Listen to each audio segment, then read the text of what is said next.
got so.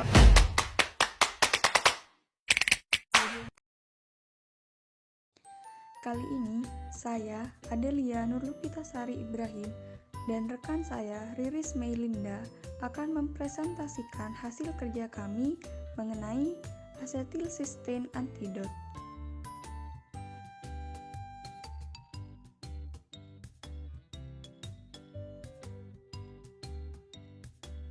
Asetilcysteine atau asetilcysteine antidot adalah obat untuk intoksikasi parasetamol. Obat ini digunakan untuk melindungi hati saat terjadi keracunan atau overdosis parasetamol.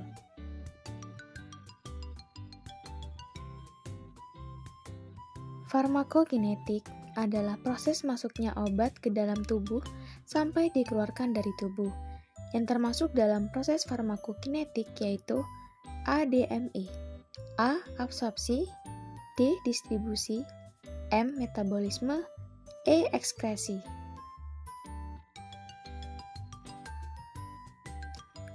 Absorpsi asetilcysteine antidot diberikan melalui injeksi intravena atau peroral. Obat ini diserap secara cepat melalui saluran peroral, sehingga dapat diberikan melalui selang nasogastrik.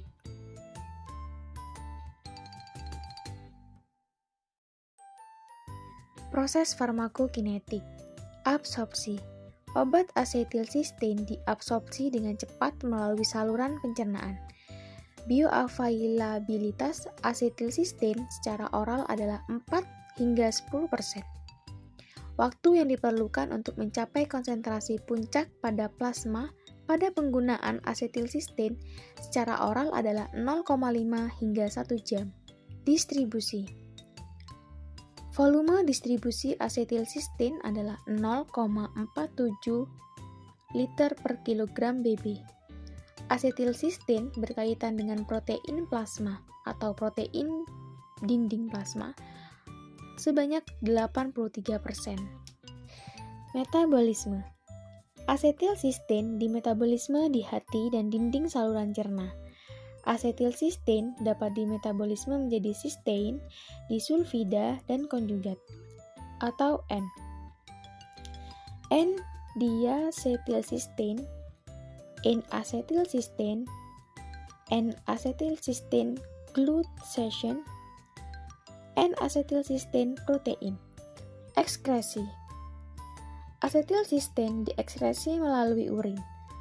Waktu paruh obat asetilcysteine yang digunakan secara intravena adalah 5,58 jam. Waktu pengeluaran rata-rata atau mean clearance atau CR asetilcysteine adalah 0,11 liter per kilogram BB per jam. Selanjutnya, farmakodinamik. Farmakodinamik adalah ilmu yang mempelajari efek obat, baik efek biokimiawi dan fisiologi obat, serta cara kerja atau mekanisme kerja obat terhadap fungsi organ. Asetilcysteine antidot bekerja sebagai hepatoprotektor dengan cara memperbanyak glutathione pada hati, bekerja sebagai pengganti glutathione dan meningkatkan konjugasi sulfat non-toksik dari parasetamol. L-cysteine merupakan prekursor antioksidan enzim glutathione. Sekitar 4% fraksi metabolit dari parasetamol dimetabolisme di hati oleh isoenzim CYP2E1 dan sitokrom P450 CYP menjadi N-asetil P-benzoquinonemin NAPQI yang merupakan zat yang toksik untuk hepar.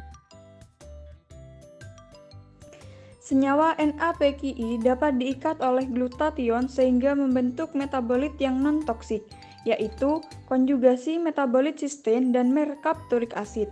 Ketika terjadi overdosis parasetamol, maka semakin besar parasetamol yang dimetabolisme oleh enzim CYP dan jumlah glutathione sedikit, sehingga menyebabkan jumlah NAPQI yang banyak antidot dapat bekerja efektif untuk mencegah kerusakan hati akibat keracunan parasetamol bila diberikan segera dalam 8-10 jam pertama. NAPQI dapat berikatan dengan sel hepar menyebabkan nekrosis lobulus sentral pada hati. Asetilsistein mencegah NAPQI berikatan dengan sel hepar sehingga mencegah terjadinya kerusakan hati. Efek samping.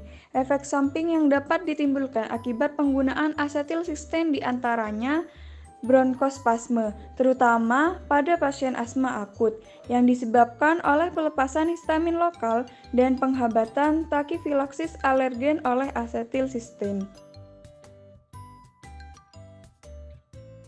Kesimpulan, farmakologi asetilsistein atau asetilsistein antidot adalah bertindak sebagai hepatoprotektor pada kondisi keracunan parasetamol. Asetilsistein antidot dapat bekerja efektif untuk mencegah kerusakan hati akibat keracunan parasetamol bila diberikan segera dalam 8-10 jam pertama.